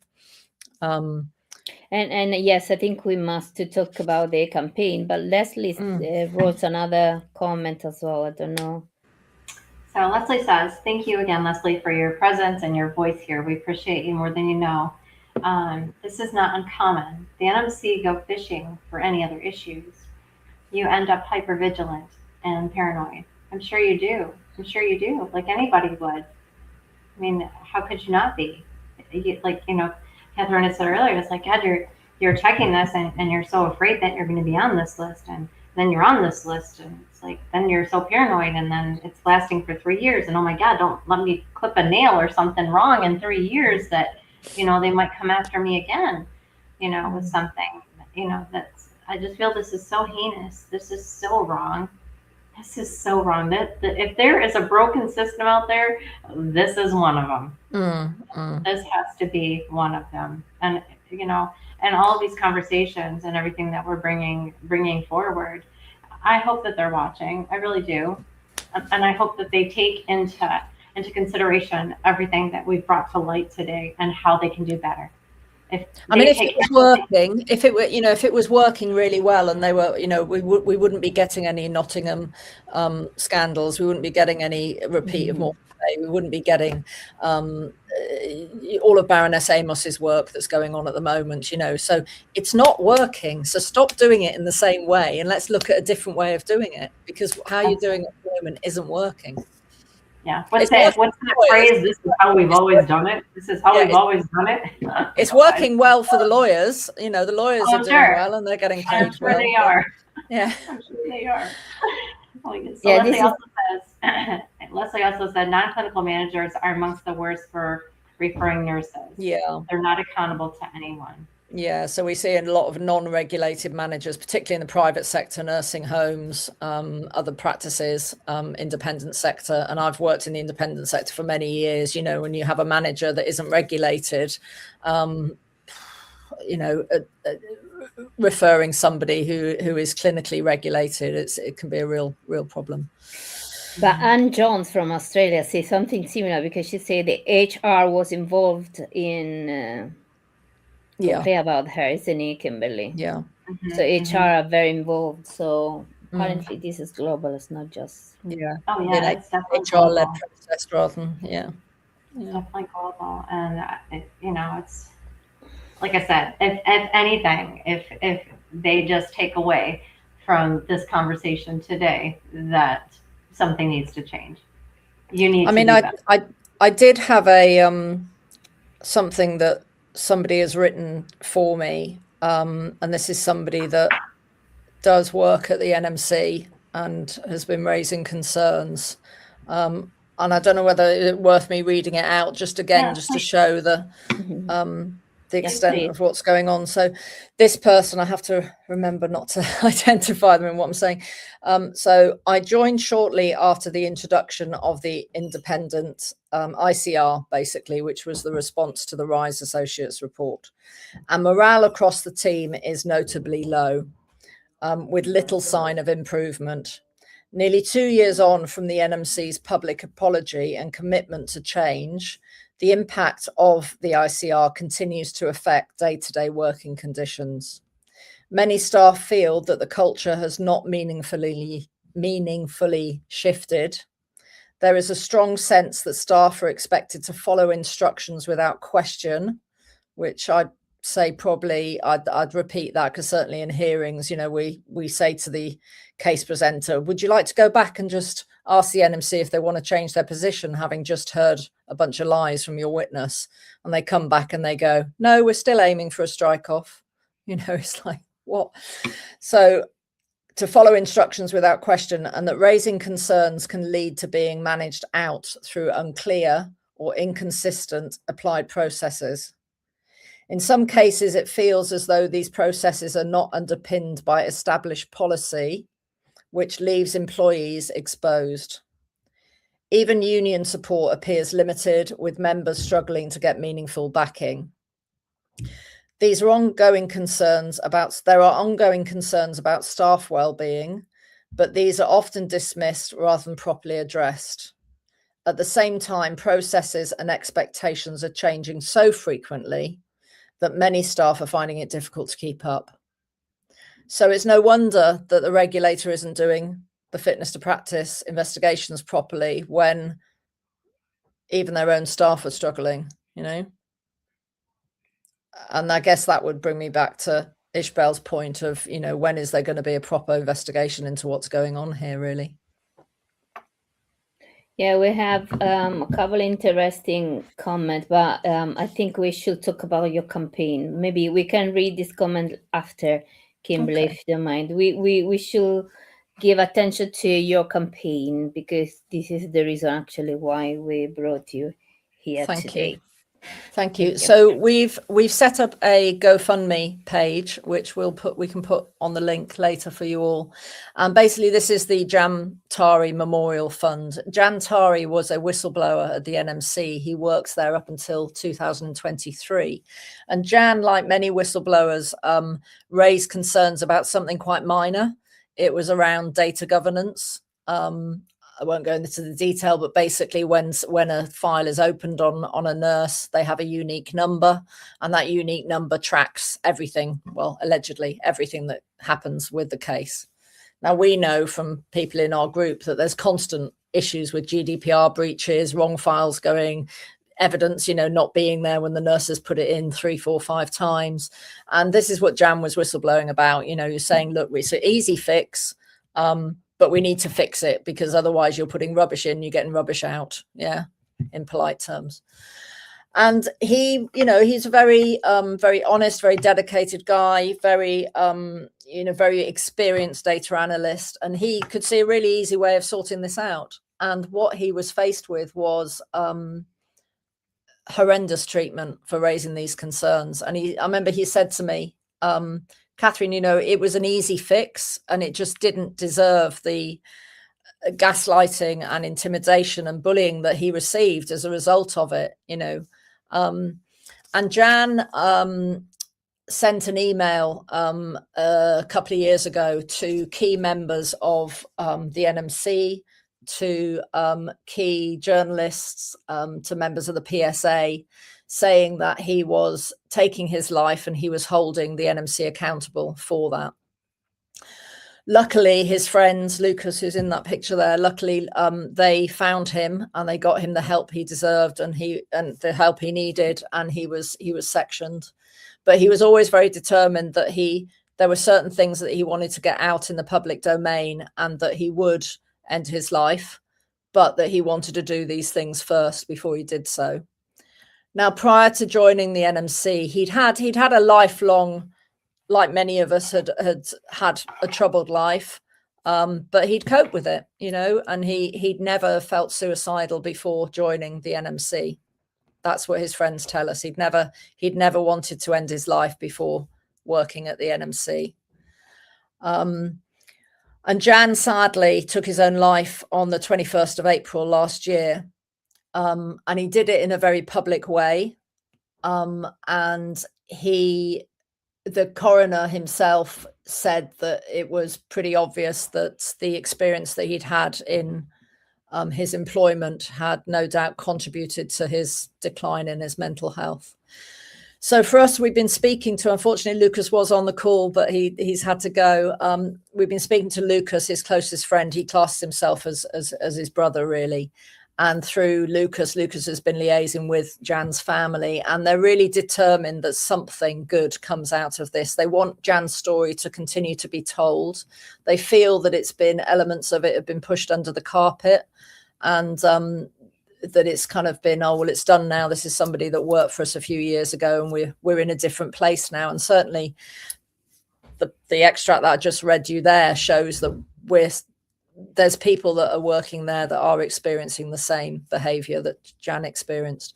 So his family are really determined, and they want us to be able to continue trying to get some good out of this. So we're doing the memorial fund in the hope that we raise some significant funds that we can formalize what we're doing at NMCWatch, but be able to put some more robust safeguarding around what we provide our members, training for the people like Sarah, so proper training for the people that support everyone, and we run a fortnightly online support group, which is we're very grateful for a lady via Blind Justice who is giving her time freely at the moment, and she's facilitating those. She's a psychologist, and she's facilitating those sessions for us every fortnight.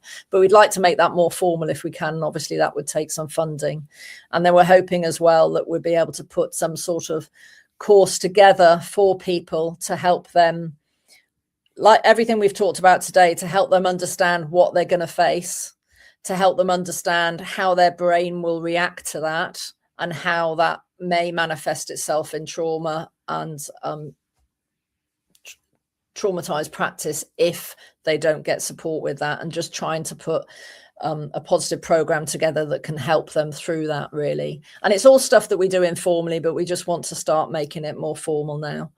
But obviously, like everything in life, it takes some funding. We don't, at NMCWatch, we don't really qualify for grants and funding like other organisations because of what we do. It's not something that is particularly attractive to a lot of funders, unfortunately. So we do rely on donations from people for that work. And we're also, because Jan was a data analyst, we also want to start to be able to gather more formal data about what at least our group membership is experiencing, so that we can present that in the right way and be able to show, like the figures, that we've talked about tonight, 16% of our members having malicious referrals, 26% not being in a union, 16% having a registered disability. 50% of our new joiners currently are still at screening, which is the first stage. And many are still sort of, 1-2 years down through their treatment. So bless him, Jan there with one of the favourite dogs, just so that we can say, look, Jan was determined to try and help our work be secured. because obviously there's nobody else doing it and it's desperately needed to be done. So, and we just want to be able to continue to make sure nobody goes through this on their own. Can I add a bit, Cathryn? Absolutely. Yes, please. I wanted to ask you, Sarah. We just wanted to say as well that, like I was saying, we have a lot of people that are unrepresented that have conditions of practice or an interim suspension order, so they can't work, and they're losing their homes, they're losing everything. And in an ideal, wonderful world, we'd like to be able to have money to be able to offer to help, because people have to pay for representation, and if they're paying for external barristers, I mean, they're talking about thousands and thousands of pounds. But obviously we don't. But we would just like to be able to help people like that, wouldn't we, Cathryn? Definitely, definitely. Like a little trust fund to say, don't worry. Unfortunately, the outcome at your hearing will rely on whether you are represented or not. Some people will be able to navigate it on their own, but we know through a lot of the unions, the data that they put out, if you're unrepresented, there is a higher chance of you being removed from the register.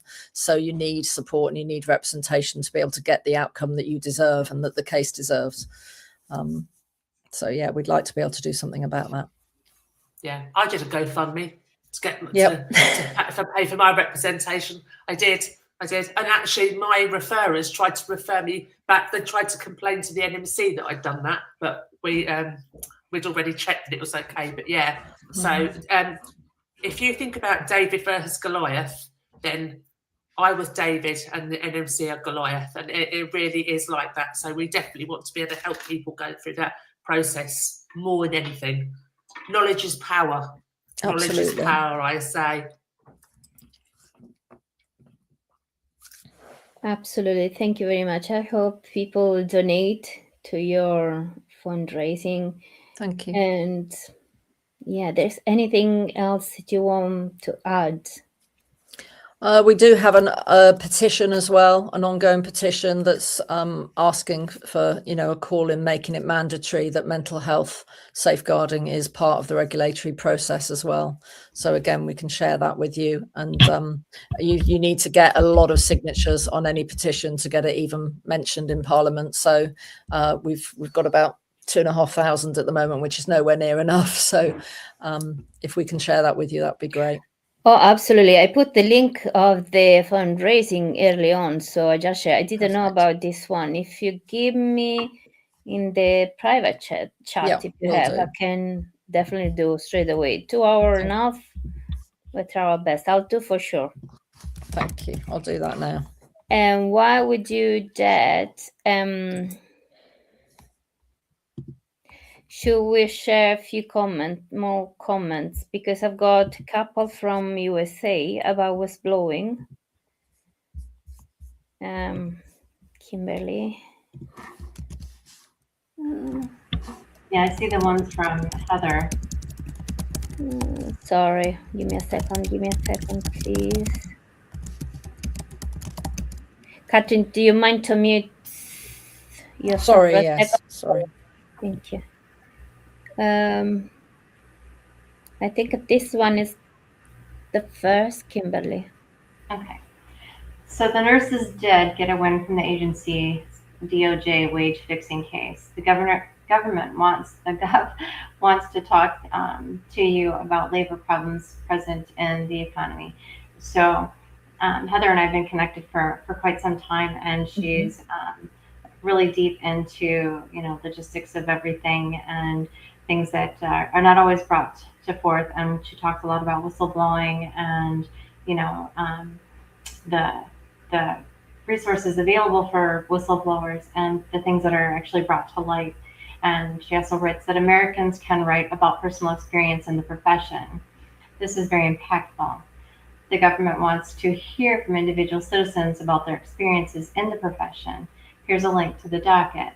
So she's always really good about sharing links and stories, and she's always posting in regards to those things that a lot of the times we don't know about, that we don't know are out there, which is always good when someone's looking for a resource or looking for guidance. She said a number of whistleblowers have come forward regarding illegal retaliation against employees. These protections are new, Eli Lilly is challenging those new protections, and it's being escalated to the Supreme Court. The diabetics are having fits.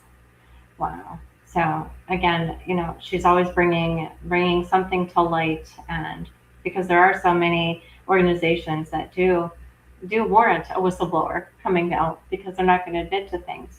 Everything's covered up. She also says U.S. doctors just made a film on a similar topic. It's not on streaming platform yet, but you will be able to see it soon here. Maybe you could make a film. Maybe Todd would help with this. Oh, so she's talking about Suck It Up Buttercup. And I don't know if you guys are connected with Todd Otten or not, but he is a physician here in the U.S. And he has made a documentary, which actually he and I had a conversation with a few other nurses in the very beginning of this, and where this ended up going. But he is definitely someone to reach out to.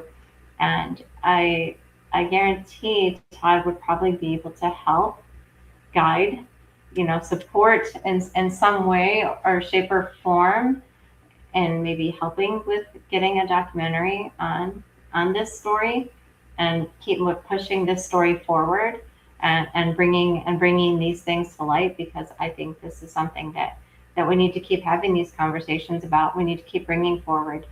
And again, I always say, for those that are, that aren't in the chats, that aren't commenting, we know you're there, and we're glad you're here.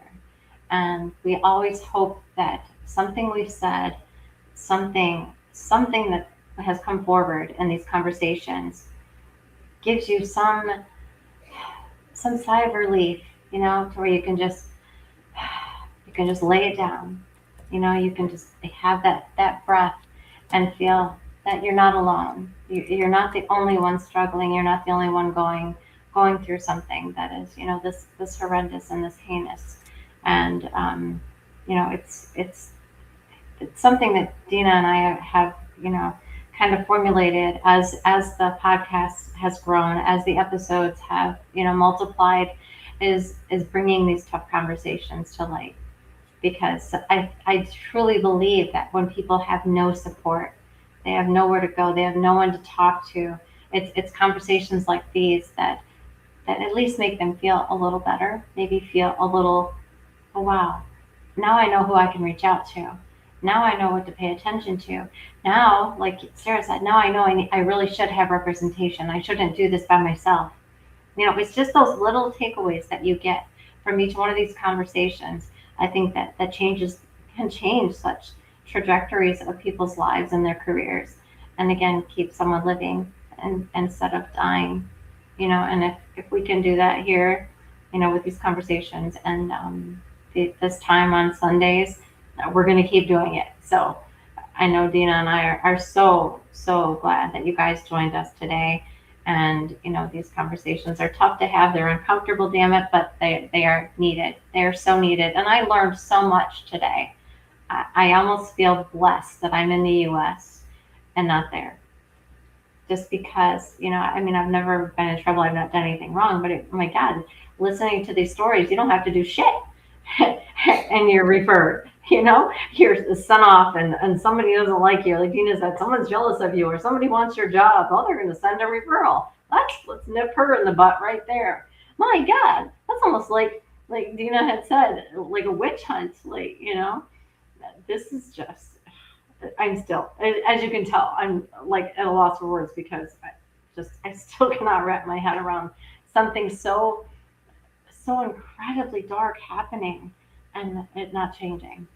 So again, I hope that if they are watching today, they see these conversations and are like, you know what, we can do better. We absolutely can do better. Yes. Each and every one of us can do better. We all have to look in a mirror. We look in a mirror every single day. Do better. Do better. Exactly. And say it again, this podcast, we are blessed and grateful. It is watched globally. So we have nurses from all over the globe, as you could see from the comment. And we see that this kind of problem are global, unfortunately, with some variation between countries. But of course, there are some like this problem is major in UK, but it's also very similar in Australia.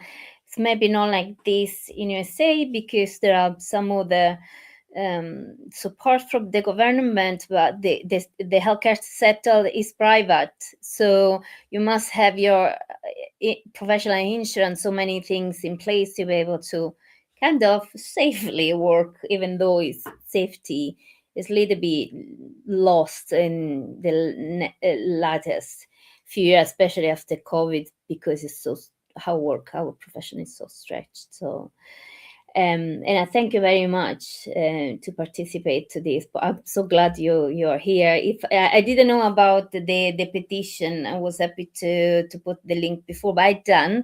So you find all the links below in the comments or in the description. We'll add on YouTube in the description as soon as we finish, and I will put on Facebook as well.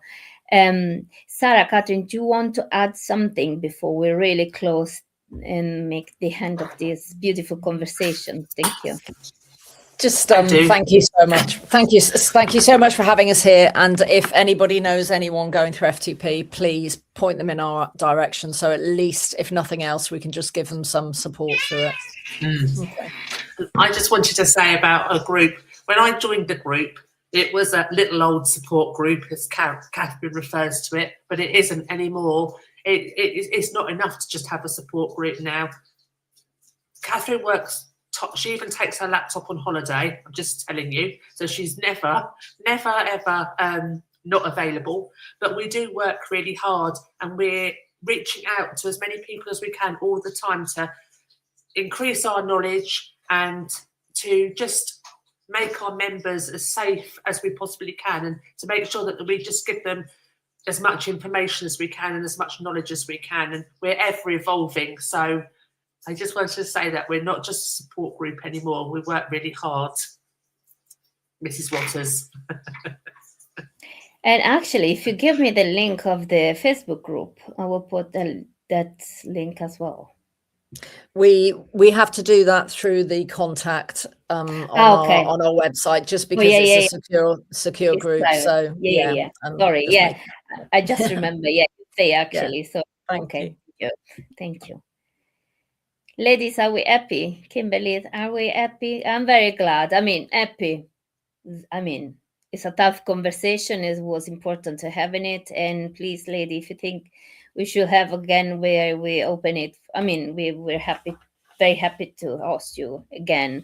And yes, happy in a way that I'm glad that we were able to share this conversation, tough. And but again, what I wanted to highlight is that we really believe that nursing board regulator do their job properly to keep patient safety. But they kind of forgot that professional humans as well. They have to remind themselves that if we do this fit for practice process in a human and fair way, no more no less, fair way, we actually can increase patient safety, because if the process is safe, fair, and human, nurses won't be scared anymore of the nursing board regulator, of the fit to practice process. So they will continue in their profession. They will feel safe to work, and they do the job that they love the most. So this conversation, we wanted this conversation, not because we want to point our finger to the NMC or to any other nursing board regulator. We're just asking to have an open conversation, say, okay, as we want to improve the healthcare system through quality improvement, we should improve ourselves also in how we regulate ourselves. Like do a quality improvement in our regulations. So I really I'm very thankful to having you here today, Kimberly. Yeah, I agree. And again, when we do these shows, we don't. Is it a show? I'm not sure what we call it, but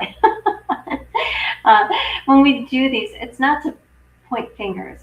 We're not blaming. It's not that kind of conversation. It's just bringing awareness. It's preparing people. It's having those tough conversations that people don't want to have. and we have them, and we're good at having them, and we're okay with having them, and we'll continue having them, because if we can save one nurse, we can save a million. And I truly believe that. I truly believe that. And we'll keep talking. We'll keep doing this because we can. If we can save one, we can save a million. Absolutely. And we are global, so we can do it globally. Absolutely. Absolutely.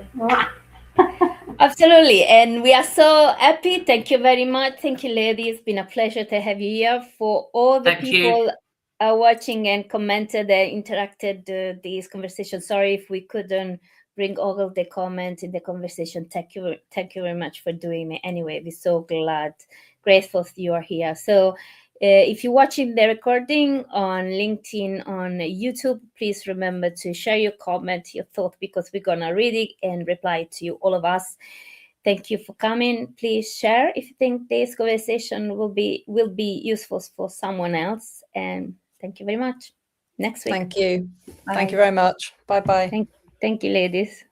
Bye-bye.